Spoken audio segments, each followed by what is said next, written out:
So hello students, it's Wasim sir here और जो हम लोग सीखने वाले हैं engineering mechanics subject. Engineering mechanics subject जो कि इंजीनियरिंग के फर्स्ट ईयर में होता है, common to all the branches, जिसका हम लोगों ने लास्ट लेक्चर में इक्विलिब्रियम चैप्टर स्टार्ट किया था, जिसके हम लोग लैमीज थ्योरम के प्रॉब्लम्स ले रहे थे। अभी तक हम लोगों ने 10 प्रॉब्लम्स इसके सॉल्व किए हैं, जिसके वीडियोस ऑलरेडी यूट्यूब पे अपलोडेड है। अगर आप लोगों ने नहीं देखा है तो लिंक नीचे डिस्क्रिप्शन में दिया हुआ है, जाके पहले वो वीडियोस देख लीजिए। आज हम लोग बेसिकली लैमीज थ्योरम का प्रॉब्लम नंबर 11 सॉल्व करने वाले हैं, जो मुंबई यूनिवर्सिटी के मई 2018 में पूछा हुआ प्रॉब्लम है, जिसमें डायग्राम ऑलरेडी क्वेश्चन में गिवन है, जो मैंने यहाँ पे ऑलरेडी ड्रॉ करके रखा है ना। तो चलो डायरेक्टली बढ़ते हैं प्रॉब्लम की स्टेटमेंट की तरफ। तो स्टेटमेंट पढ़ लेता हूं मैं। यहाँ पे देखो क्या दिया है, determine the magnitude and direction of the smallest force P required to start the motion of the wheel over the block, है ना।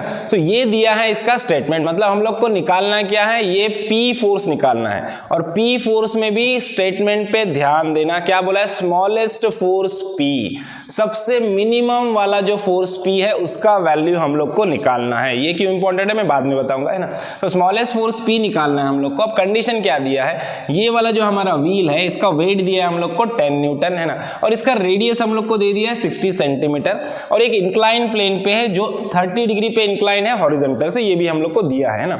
अब ये जो व्हील है ये ऊपर की तरफ जा रहा है। कैसे जा रहा है ऊपर की तरफ, ये स्मॉलेस्ट फोर्स P हम लोग अप्लाइड कर रहे हैं इसको ऊपर की तरफ खींचने के लिए। ओके, क्या होगा, ये जो हमारा व्हील है वो ब्लॉक के ऊपर से मूव करके आगे निकल जाएगा, है ना। सो यही कंडीशन है और हम लोग को P की वैल्यू निकालनी है। सो अब देखो यहाँ पे क्वेश्चन को देख के बहुत सारे स्टूडेंट गलती करते हैं। क्या गलती करते हैं कि वो देखते हैं आराम से, ये देखो इस व्हील का वेट आ रहा है इस ब्लॉक पे, यहाँ से रिएक्शन लगा देंगे, ये फोर्स P है और ये वेट है, 3 फोर्सेस लेंगे, लैमीज थ्योरम अप्लाई करेंगे, लेकिन ये बेसिकली गलत हो जाएगा। क्यों गलत होगा, देखो यहाँ पे तो क्वेश्चन को आप ध्यान से पढ़ोगे तो यहाँ पे क्या बोला है कि व्हील ऊपर जा रहा है ना, व्हील को ओवर द ब्लॉक हम लोग मूव कर रहे हैं। ओवर द ब्लॉक मूव करने के लिए यहाँ पे P फोर्स लगा रहे हैं हम लोग ना। अब P फोर्स जब लगाएगा, ब्लॉक इस जो हमारा व्हील है वो इस ब्लॉक के ऊपर मूव होने वाला है, तो ब्लॉक के साथ इसका कॉन्टैक्ट होगा। अब P फोर्स लगाने की वजह से पूरा जो वेट है व्हील का वो कहां पे आएगा, इस कॉर्नर पे आएगा, ब्लॉक के इस कॉर्नर पे पूरा वेट आने वाला है ना। इस सरफेस पे वेट रहेगा ही नहीं, क्योंकि ये तो ऊपर जा रहा है ना। सरफेस पे इसका वेट बिल्कुल भी नहीं आएगा, पूरा का पूरा वेट क्या आएगा, इस ब्लॉक के कॉर्नर पे आएगा, और कॉर्नर के ऊपर से आके ये ओवर द ब्लॉक मूव होगा, है ना। सो पूरा का पूरा जो इस व्हील का वेट है वो कहां पे आने वाला है, इस ब्लॉक के कॉर्नर पे आने वाला है ना। और इस कॉर्नर से यहां पे रिएक्शन क्रिएट होगी। कहां पे क्रिएट होगी, इस व्हील पे। व्हील का वेट पूरा आ रहा है इस कॉर्नर पे, ब्लॉक के कॉर्नर पे आ रहा है। सो इस ब्लॉक के कॉर्नर से यहाँ पे रिएक्शन क्रिएट होगी, ये वाली रिएक्शन रहेगी, ये परपेंडिकुलर रिएक्शन रहेगी, है ना। यहाँ पे एक रिएक्शन शो कर देंगे हम लोग, है ना। इस कॉर्नर से देखो यहाँ पे रिएक्शन आने वाली है, तो यहाँ पे हम लोग एक रिएक्शन शो कर देंगे। सब में पहले लग गया तो रिएक्शन यहाँ पे हम लोग को ड्रॉ कर देना। देखो ये आएगी रिएक्शन, ये आ गया रिएक्शन, इसको नाम दे देंगे हम लोग R, है ना। रिएक्शन का डायरेक्शन कभी भी कैसा होता है, टुवर्ड्स दी पॉइंट होता है, अंदर की तरफ होता है, तो यहाँ पे लिख देंगे हम लोग R। ये रिएक्शन R क्रिएट हो गया। अब हम लोग को क्या चाहिए, एंगल्स चाहिए, ताकि हम लोग लैमीज थ्योरम अप्लाई कर सके, है ना। तो अभी हम लोग क्या करेंगे, अभी हम लोग इसके लिए सिंपल, देखो हम लोग को क्या करना है, हम लोग को रेडियस दिया है, यहाँ से इतना रेडियस है ना। अगर मैं देखो इस सरफेस को, ये वाला जो हमारा सरफेस है, इस सरफेस को परपेंडिकुलर यहाँ पे ड्रॉ करता हूँ, एक परपेंडिकुलर यहाँ पे मैं ड्रॉ करता हूँ इस सरफेस को, ऐसे देखो इस सरफेस को परपेंडिकुलर ड्रॉ करता हूँ यहाँ से, ऐसे, है ना, एक परपेंडिकुलर ड्रॉ करता हूँ। तो अभी ये परपेंडिकुलर का जो एंगल है यहाँ से, ये वाला एंगल कितना हो जाएगा, 30 डिग्री हो जाएगा, है ना। ओके, बेसिकली क्या है, इसको परपेंडिकुलर है, ये सरफेस को, ये परपेंडिकुलर लाइन है, इस सरफेस का एंगल यहाँ पे हॉरिजॉन्टल से 30 है, तो यहाँ पे वर्टिकल से क्या हो जाएगा, 30 हो जाएगा। सारे प्रॉब्लम, प्रीवियस प्रॉब्लम में हम लोगों ने देखा है, ये वाला एंगल सरफेस से जो 30 होता है, तो यहाँ पे वर्टिकल से ये एंगल भी कितना होता है, 30 डिग्री होता है ना, हम लोग को पता है ना। अब ये एंगल 30 डिग्री होगा, तो यहाँ पे देखो, यहाँ पे मैं क्या करता हूँ, इसको पैरेलल लाइन ड्रॉ करता हूँ यहाँ से। देखो इस जो ब्लॉक का हमारा लाइन है इसको मैं थोड़ा सा एक्सटेंड करता हूँ, यहाँ पे डॉटेड लाइन से एक्सटेंड करता हूँ। अब यहाँ से इतना जो डिस्टेंस है, ये डिस्टेंस देखो, ये डिस्टेंस और ये डिस्टेंस कितना है, 15 है, ये 15 है, और ये टोटल डिस्टेंस कितना है, टोटल डिस्टेंस है हमारा रेडियस। देखो ये टोटल डिस्टेंस कितना है, इक्वल्स टू रेडियस है जो 60 सेंटीमीटर दिया है, ये टोटल 16 है, और यहाँ से इतना कितना है, ये 15 है। देखो यहाँ पे दिया ये 15 है, ये 15 है, ये भी 15 है। देखो ये 15 है और टोटल कितना है, 60 है। तो 60 में से ये 15 को मैं माइनस कर दूं तो ये मुझे कितना मिल जाएगा, ये वाला डिस्टेंस मिलेगा मुझे 45, है ना। ये कितना है, ये है 15, है ना, ये 15 है, 45, टोटल कितना होना चाहिए, 60 होना चाहिए। देखो ये टोटल क्या है, रेडियस है, 60 होना चाहिए, है ना। ये 15 है हम लोग को पता है, तो ये बचा हुआ कितना रहेगा, 45 रहेगा, है ना। 60 में से हम लोग क्या करेंगे, 15 को माइनस कर देंगे, सो हम लोग को ये वाला डिस्टेंस मिल जाएगा, दैट इज 45, है ना। अब ये वाला डिस्टेंस हमारा 45 है ना। और ये वाला डिस्टेंस देखो, ये वाला डिस्टेंस क्या है, it is equal to radius है ना। ये रेडियस के बराबर है, ये कितना रहेगा, ये 60 रहेगा, ये रेडियस है, रेडियस ऑफ दी व्हील है, ये 60 है, और यहां से इतना भी रेडियस ऑफ द व्हील है 60 है, लेकिन ये 15 है, तो ये कितना बचेगा, ये बचेगा 45 डिग्री, है ना। सो अब देखो, अब यहाँ पे इस वाले ट्रायंगल में हम लोग को ये हाइपोटेन्यूज पता है और ये एक साइड पता है ना। हाइपोटेन्यूज और साइड पता रहेगी इस वाले ट्रायंगल में, तो कोई भी एंगल हम लोग यहाँ पे फाइंड आउट कर सकते हैं, मतलब यहाँ से इतना वाला एंगल हम लोग यहाँ पे फाइंड आउट कर सकते हैं, है ना। तो ये वाला एंगल हम लोग यहाँ पे फाइंड आउट कर लेंगे। ये वाला एंगल फाइंड आउट करने के लिए सब में पहले इस ट्रायंगल को नाम दे देते हैं। देखो, इस पॉइंट को नाम देंगे ए, इसको देंगे बी और इसको देंगे सी, है ना। अब in triangle A B C, A B क्या है, रेडियस है, और बी सी कितना है, 45 है। कैसे मिला हम लोग को पता है, बी से पूरा रेडियस था, नीचे का 15 माइनस किया, 45 मिला, ठीक है। अब इन ट्रायंगल ए बी सी, देखो ए बी सी को साइड में मैं यहाँ पे ड्रॉ कर लेता हूँ, है ना। इन ट्रायंगल ए बी सी, ये है हमारा ए बी सी, ये वाला एंगल निकालना है थीटा, ये है 45 और ये है 60, है ना। अब देखो, ये वाला साइड है अपोजिट और ये क्या है, हाइपोटेनियस है ना। सो अपोजिट बाय हाइपोटेनियस क्या होता है, साइन थीटा होता है। देखो, sine of theta is equals to opposite side क्या है, BC अपॉन हाइपोटेनियस क्या है, AB, है ना। इनके वैल्यू पुट कर देते हैं, 45 upon 60, so theta is equals to क्या होगा, साइन इनवर्स ऑफ 45 अपॉन 60, है ना। अब कैल्सी में वैल्यू अच्छे से पुट करो और कैलकुलेट करो, तो यहां से थीटा का वैल्यू मिल जाएगा 48.59 डिग्री, है ना। 48.59 डिग्री ये मिल गया हम लोग को थीटा का वैल्यू। अब देखो, ये वाला एंगल हम लोग को मिला 48.59 डिग्री, देखो ये 48.59 डिग्री मिला है। सो अब इसको पैरेलल लाइन में यहां से ड्रॉ करूंगा। देखो, इसको पैरेलल लाइन में यहां पे ड्रॉ करता हूं, है ना। यहाँ पे मैं इसको पैरेलल लाइन ड्रॉ करता हूँ, तो ये वाला एंगल और ये वाला एंगल कैसा रहेगा, सेम रहेगा, है ना। ये एंगल और ये एंगल सेम रहेगा, क्योंकि ये दो पैरेलल लाइन है और इसके बीच में ट्रांसवर्सल है, तो ये दो क्या हो जाएंगे, अल्टरनेट एंगल हो जाएंगे, है ना। तो देखो, ये वाला 60 है, तो ये वाला कितना हो जाएगा, ये भी एंगल होगा 48.59, है ना। ये 60 सेंटीमीटर इसकी रेडियस थी, ये एंगल कितना बना, 48.59, है ना। ये भी 48.59, ये भी 48.59 रहेगा, क्योंकि ये अल्टरनेट एंगल है, दोनों इक्वल होते हैं, ठीक है। अभी ये वाला एंगल हम लोग को यहां से इतना मिल चुका है ना। अब मान लो कि ये वाला जो एंगल है, ये वाला एंगल है थीटा, जो हम लोग को नहीं दिया है क्वेश्चन में, है ना, जो हम लोग को फाइंड आउट करना है। अब यहां से इतना एंगल कितना है, ये है हमारा 30 डिग्री, वर्टिकल से यहां तक का एंगल मिला हम लोग को 30 डिग्री।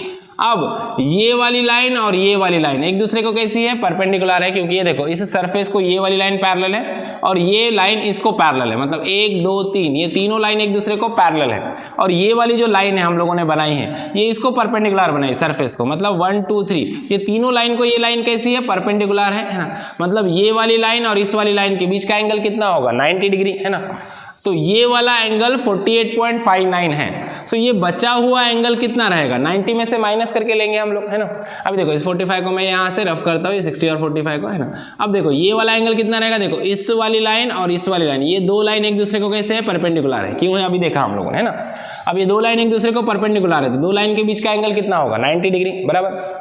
अब यहां से इतना एंगल है 48.59, है ना। सो ये बचा हुआ एंगल कितना रहेगा, 90 में से 48.59 को माइनस कर दो, है ना। सो वो एंगल मिल जाएगा हम लोग को 41.41 डिग्री, है ना। ये वाला एंगल मिल गया 41.41 डिग्री, दोनों परपेंडिकुलर है ना। अब देखो, हमारे पास तीन फोर्सेस हैं, है ना। कौन से तीन फोर्सेस है, एक वेट है, दूसरा है रिएक्शन है, तीसरा है फोर्स P, है ना। अब तीन फोर्सेस है और तीन फोर्सेस के मैक्सिमम एंगल्स हम लोग को मिल चुके हैं, सिर्फ थीटा अननोन है ना। तो सब में पहले क्या करेंगे, इसका FBT ड्रॉ कर लेते हैं, देखो, है ना। FBT ड्रॉ करने के लिए इसको यहां से मैं रफ कर देता हूं, इस वाले डायग्राम को, और यहाँ पे हम लोग FBT यहाँ पे ड्रॉ कर लेते हैं, सिर्फ फोर्सेस हम लोग यहाँ पे शो करेंगे। देखो, ये हमारा पॉइंट B है ना। यहाँ से इधर एक हमारा फोर्स जा रहा है P, है ना, ये वाला फोर्स P है, और इधर है हमारा रिएक्शन, है ना। तो देखो, तीनों फोर्सेस है, ये वाला फोर्स है हमारा वेट, जो डाउनवर्ड डायरेक्शन में है, वेट 10 न्यूटन का, है ना। और यहाँ पे जा रहा है हमारा फोर्स P, जो हम लोग को फाइंड आउट करना है ना। और यहाँ से देखो, यहाँ से इतना एंगल कितना है इसका, ये इसका देखो, ये दो फोर्सेस के बीच का एंगल देखो, यहाँ से देखो ये 48.59 है प्लस ये थीटा है ना। सो हम लोग क्या लिख सकते हैं, इसको ऐसे लिख सकते हैं 48.59 प्लस थीटा है ना, मतलब यहाँ से इतना एंगल कितना है 48.59 प्लस थीटा है, ये एंगल है ना। और यहाँ पे देखो ये वाला है हमारा रिएक्शन आर है ना, सो रिएक्शन आर की वैल्यू ये है ना। अब ये वाला एंगल देखो, यहाँ से इतना कितना है 41.41 और ये है 30, देखो 41.41 प्लस 30, देखो 40 प्लस 30 कितना होता है 70 है ना। तो ये टोटल एंगल कितना हो जाएगा 71.41, देखो ये वाला एंगल हो जाएगा 71.41 है ना, ये वाला एंगल मिलेगा हम लोग को 71.41। इन दो फोर्सेस के बीच का एंगल मिल गया, इन दो फोर्सेस के बीच का एंगल है 48.59 प्लस थीटा। अब थीटा अननोन है ना। अब देखो, अब यहाँ पे सबसे इंपॉर्टेंट पॉइंट है जिसपे हम लोग को ध्यान देना है, प्रॉब्लम का जो स्टेटमेंट है जिसमें हम लोग को क्या बोला है, मिनिमम फोर्स P रिक्वायर्ड है ना।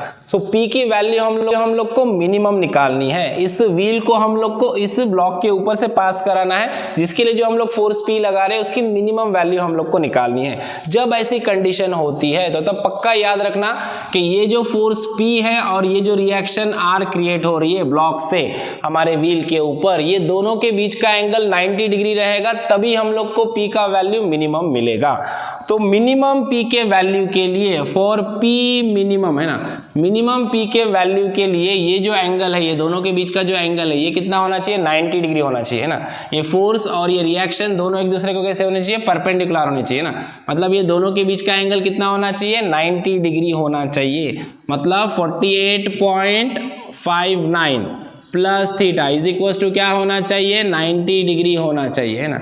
ये क्या होना चाहिए 90 डिग्री होना चाहिए। देखो 48.59 plus theta is equal to 90 degree, मतलब थीटा इज इक्वल टू क्या होगा 90 माइनस 48.59 है ना, मतलब थीटा की वैल्यू मिलेगी अपने को 41.41 डिग्री है ना। और ये दो फोर्सेस के बीच का जो एंगल है ना, ये एंगल कितना हो जाएगा, ये एंगल हम लोग को लेना पड़ेगा 90 डिग्री, तभी हम लोग को P मिनिमम की वैल्यू मिलेगी है ना। और हम लोग को बोला है कि फोर्स मिनिमम निकालो है ना, तो ये चीज आपको याद रखनी है कि जब भी मिनिमम फोर्स की वैल्यू बोलता है, सो फोर्स और रिएक्शन के बीच का जो एंगल है वो 90 डिग्री होना चाहिए है ना, तभी मिनिमम P की वैल्यू हम लोग को मिलेगी है ना।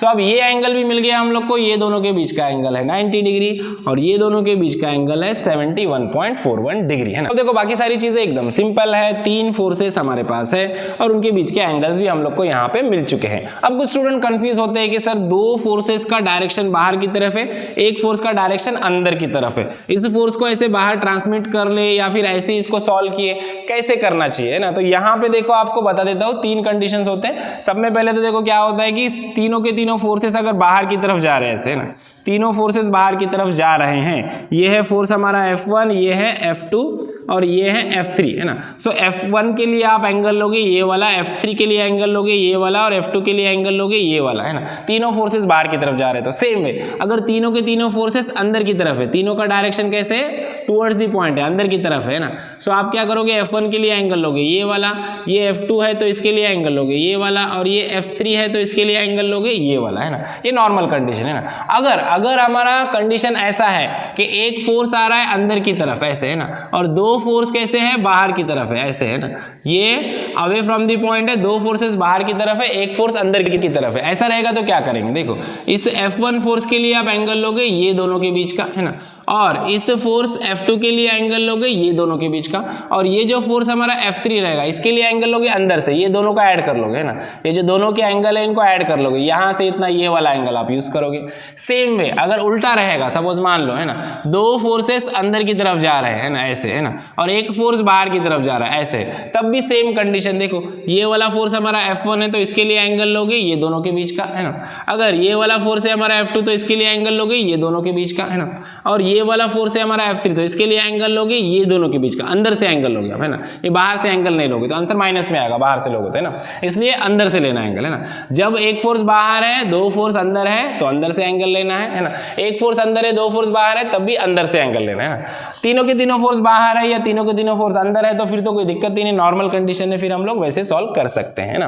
तो इसके लिए 4 कंडीशंस याद रखने हैं। कभी कैसे भी प्रॉब्लम आएगा तो फोर्स को ट्रांसमिट करते बैठने की जरूरत नहीं है। फोर्स अंदर है, एक फोर्स बाहर है, 2 अंदर है तो भी सॉल्व कर सकते हो, एक फोर्स अंदर है 2 बाहर है तब भी Lami's theorem direct as it is apply कर सकते हो। फोर्सेस को रिजॉल्व करने के, ट्रांसमिट करने की जरूरत नहीं है ना।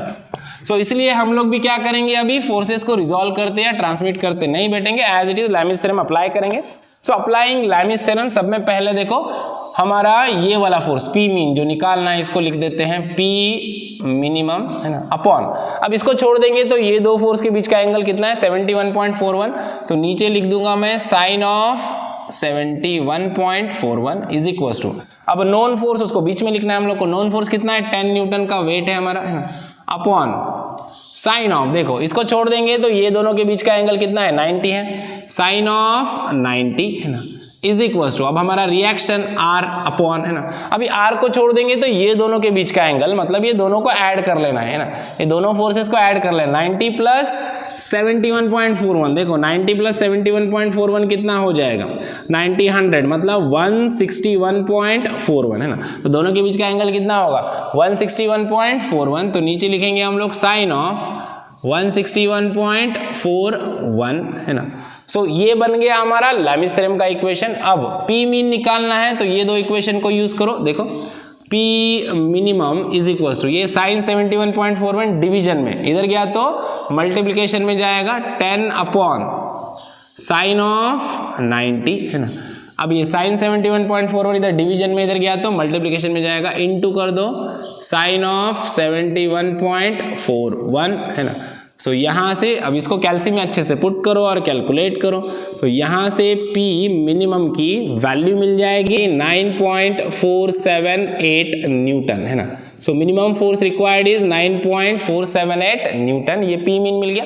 वैसे तो यहाँ पे हमारा प्रॉब्लम खत्म हो चुका है, रिएक्शन निकालने के लिए नहीं बोला है, फिर भी हम लोग रिएक्शन भी कैलकुलेट कर लेंगे। देखो इसके लिए ये दोनों को यूज करना है, ये दोनों के इक्वेशन को यूज करना है, लिख देते हैं यहाँ पे R upon sine of 161.41 is equal to, ये क्या है 10 अपॉन साइन ऑफ 90, R को निकालना है तो साइन 161.41 को इधर लेके जाओ, है ना। सो R इज इक्वल टू क्या होगा 10 upon sine of 90 into sine of 161.41, है ना। अभी देखो ये सारा वैल्यू अच्छे से कैल्सी में पुट करो और कैलकुलेट करो, तो यहां से हम लोग को रिएक्शन का वैल्यू मिल जाएगा 3.187 न्यूटन, है ना, 3.187 न्यूटन, ये मिल जाएगा रिएक्शन का वैल्यू। तो यहाँ पे हम लोगों ने मिनिमम फोर्स रिक्वायर्ड की वैल्यू फाइंड आउट कर ली है और यहाँ पे हमारा प्रॉब्लम खत्म होता है। आई होप आपको प्रॉब्लम अच्छे से समझ में आया है, वीडियो अच्छा लगा है, वीडियो अच्छा लगा है तो वीडियो को लाइक कीजिए, ज्यादा से ज्यादा अपने दोस्तों के साथ शेयर कीजिए और चैनल को सब्सक्राइब करना ना भूलिए। तो मिलते हैं नेक्स्ट वीडियो में नेक्स्ट प्रॉब्लम के साथ, तब तक के लिए थैंक यू, बाय बाय।